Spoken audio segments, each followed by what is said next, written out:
Les événements sportifs sont des rituels maçonniques. Les athlètes suivent un scénario précis. Et Paul le dit lui-même. The sport's rigged, for sure. 100%. Et comme d'habitude, on a des indices cachés à la vue de tous. Paul is a LARP, qui signifie un joueur de rôle prédéfini. Et le script a d'ailleurs fuité sur internet. Et comme c'est écrit, le but était d'enterrer Mike Tyson. Et on le voit bien, Tyson ne réagit pas, il suit le scénario qui lui est imposé. Alors que Paul suit un rituel maçonnique d'initiation, Mike a plutôt l'air de suivre un rituel d'humiliation. En particulier avec ce plan sur ses fesses, qui rappelle l'humiliation de John Cena aux Oscars. Puis on a le G maçonnique sur la droite. Les deux personnages sont des francs-maçons et les signes maçonniques ne manquent pas.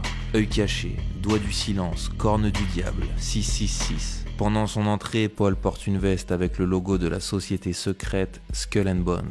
Il est né exactement il y a 333 semaines et participe au 3e degré de franc-maçonnerie pour devenir maître maçon.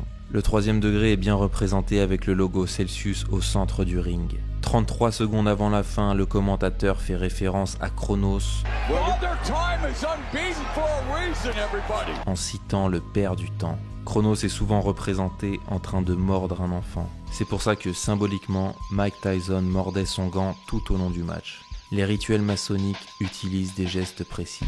Et quand l'apprenti est enfin prêt, il prend une posture avec son maître qui rappelle celle de la fin d'un match de boxe. C'est pour symboliser la transmission de leur secret.